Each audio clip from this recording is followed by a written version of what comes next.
Het Cambuurjournaal wordt mij mogelijk maken door bouwgroep Dijkstra Drijsma, KKFH Kozijnen en Vieda Vermogensbeheer.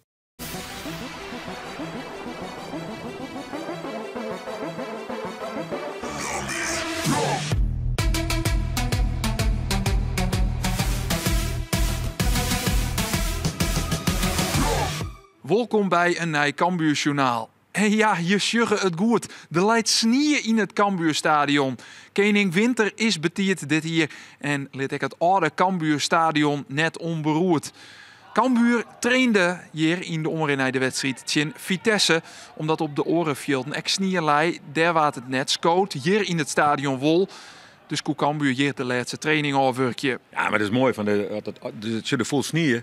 En bij het orenveld kon ze, dat snap ik, de kerst net uitkomen. Dan had die korreltjes ik al in mij. Ja, hier kerst er nog wel uitkomen, dan maakt het niks uit. Ja, dan kunnen we lekker hier trainen, stuk mooi. En mooi met onder 21 samen, ben ik hier in geheel, dus geen probleem. Wie wil inderdaad even improviseren, denk ik. Want zeiden ze het al, de beloften trainen op de orenhelten. Je hebt een heel veld, maar dat gaat prima zo. Ja, geen enkel probleem. Nee, maar die jongens die spelen ik met elkaar. En je maakt ik samen in dit soort situaties. Dat is alleen maar leuk toch? Er valt sneeuw, iedereen bleed. Nou, dan ben de jongens bleed, ik bleed, de onder 21 bleed. En dan speel je op in je veld. Nou, laat gaan. We sjuggen haast elke nien op het veld. Uit zijn Jonathan Afolabi. Het Pinoholle dossier van Cambuur zou we de spits wel nemen. Hij is er wel net bij. En zal Action Vitesse net spelen kennen. Ja, dat is gewoon een hele vervelende situatie. Voor de club, voor hemzelf. Ja, dat is gewoon echt zonde. Hij wil ik graag spelen, hij wil eens helpen. En nu sta ik van de regen in de drup, van de regen in de sneeuwdrup. Dat is een mastje. Wat er wel weer is Tyrick Messera. Impact. Want dit koude dat is hij net wend. Begin van de week ziet hij nog op Curaçao. Daar maakte hij zijn debuut voor het nationale elftal van Curaçao. En om het nog mooier te maken, pleetste hij hem met Curaçao voor de Gold Cup. Sinds maar het EK van Midden- en Noord-Amerika. Heel mooi, heel mooi. Ik ben heel blij dat ik een aantal minuten heb gekregen van de trainer. Helemaal als je in je eigen vaderland, voor het eiland, voor die mensen daar, voor je land uit mag komen. Dus ja, een heel mooi moment. Ik heb wat beelden gezien, maar voor de mensen die die beelden niet gezien hebben, kun je beschrijven hoe het feestje was na die wedstrijd, na die plaatsing? Alleen maar gezelligheid, dansen, muziek. Ja, het ging nog wel even lang door. Maar ja, we hebben genoten. Ja, ben jij wat aan het dansen? Nee, ik zelf niet. Nee, ik ben gewoon rustig. Ik kijk gewoon toe hoe het feestje zich voordeed. Maar ja, het was een leuke tijd. Het is Hutgien, met zijn carrière. 3 jaar speelde hij nog bij de amateurs van Alphense Boys. Hij stapte oer naar de beloften van Cambuur. We hadden een verste weerde in het eerste elftal van Cambuur. En hij bleef langer bij de club uit Ljouwert. Ja, klopt. De gesprekken zijn al geweest met mijn zaakwaarnemer en de technisch directeur. Dus ja, ik ben er heel blij mee. Nu alleen nog een datum opzetten. Maar dan komt er zeker goed nieuws aan. Een datum opzetten wanneer je gaat tekenen of tot wanneer? Nee, wanneer ik ga tekenen. Ja. Want je gaat je contract verlengen tot? Ik weet niet of ik dat mag zeggen. ik kan er nog niet zo over zeggen, maar er komt gewoon goed nieuws aan. Ja, laat ik het zo daarbij houden. Hij zal zijn contract verlengen. Savolle is duidelijk. Onvierde Mark Diemers is er net bij in Vitesse. Hij waart ziek de nacht voor de wedstrijd en wordt vervangen door Nicky Soeren. In de Gelredoom zitten toch zwer haast 15.000 mensen en ze sjuggen dat de eerste kans voor de wedstrijd voor de thuisploeg is. Hoge werf hier Vitesse hier na 10 minuten op een 1-0 voorsprong zetten matten. Maar Cambuur komt hier goed voort. Met de bal op de peel. Jansen wie kanslees van San kwart afstand.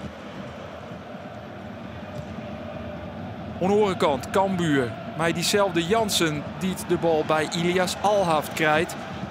De boekenspeler van Cambuur scoorde nog net. Zo dit zien kans weer kennen. Het schot wordt blokt. Remco Balk mij de hakken en hij zit erin. Het is 1-0 voor Cambuur en het is Remco Balk. Maar een spitse goal. Hij stiert op het juiste plak. En bij de hakken tikt hij de bal efter Vitesse keeper Tom Bramel. Een mooi doelpuntje van Remco Balk. Die daarmee Cambuur op een 1-0 voorsprong zet. Net justeerde dat hij eerste kans van de wedstrijd kreeg van Vitesse Wier. We binnen nog geen 12 minuten later of daar komt Cambuur alweer. Maar het hege druk zetten op Vitesse. Tom Bramel, de keeper, levert hem Samarin. Alhaft, geen boetenspul. Wordt dit als zijn eerste doelpunt? Ilias Alhaft, ja, die zit erin. Het is binnen het kwartier spelen 2-0 voor Cambuur. En het is het eerste doelpunt van het seizoen van Ilias Alhaft. Geen boetenspul, zoals we hier kennen. En Cambuur in een riante positie in de Gelderdoom.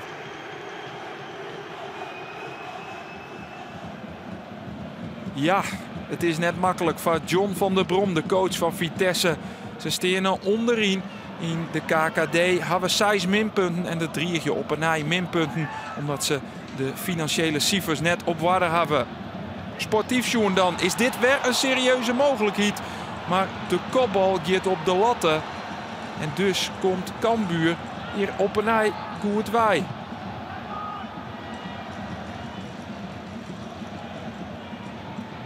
Aan de andere kant dan Benjamin Pauwels die tussen bal binnenhoren kan.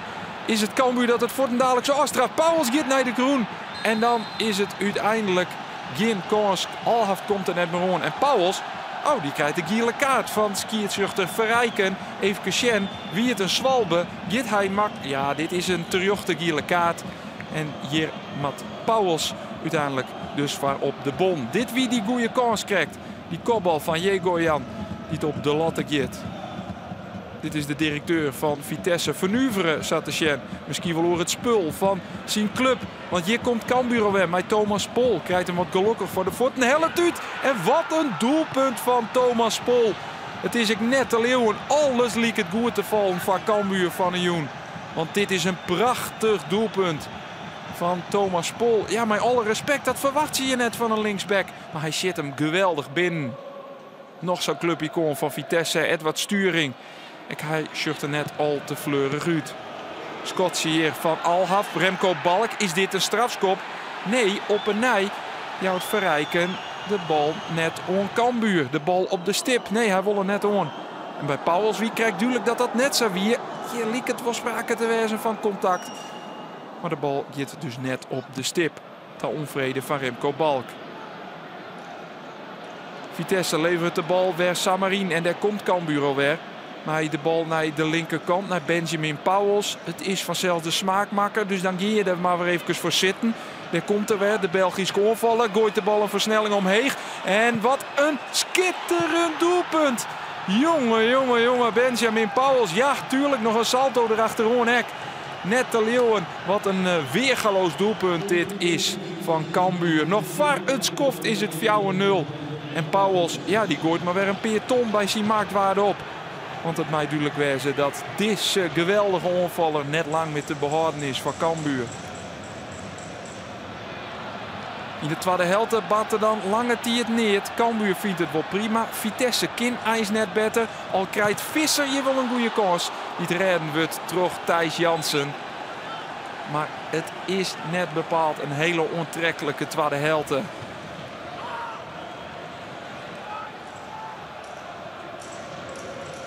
Vitesse dat gooit er iets meer strijd aan. En Cambuur, ja, dat staat 4-0 voor. Dus dat hoegt echt net vast. Maar in die slotfase zet het Dogs nog even aan. Dit is Tony Rulke. Rulke kapt, draait, komt de bal uiteindelijk in een karambol. En gaat hij in de eigen goal. Echt dat nog. Het kind nog slimmer voor Vitesse. Tony Rulke, hij juicht, hij is blij. Om eerlijk te wezen denk ik dat het een eigen doelpunt is. En dat Rulke hem net op zijn namen krijgt. Maar hij telt in alle gevallen. En het wordt ik nog 4-0 voor Cambuur. Het is een mooie joen voor de meireizige fans. Die zitten daar Jogs Boppen in beeld. Eigenlijk boetenbeeld. Er binnen er meer dan 150. En die kunnen het feestje vieren. Even Sjen, bal wordt nog onrekken. En dan is het op de line. Ja, dit zal een eigen goal wezen. Rulke dus net op het scoreformulier. En de Duitser, ja, hij hier de wol aan tawezen kennen. Een doelpuntje. Komt dat dan ook nog? Want hij stiert er weer Rulke. Nou zo, deze zetten we wel op zijn namen. Ja. Dit is duidelijk. Hier ben je misverstanden noer. Tony Rulke maakt het Dogs zijn eerste doelpunt voor Cambuur. Goed druk zetten hier van de Leeuw. Die de bal herovert met een sliding. En met een keiharde pegel beslikt Rulke het lot van Vitesse. Een doelpunt met de Soekelarius-konk van Thomas Pol. Een salto van Pauwels. Het eerste doelpunt van Alhaft. Het eerste doelpunt van Rulke. Safvolle positieve dingen, Henk. Maar dan mag er in je kiezen. Wat wie voor jou nou het mooiste van dit seizoen?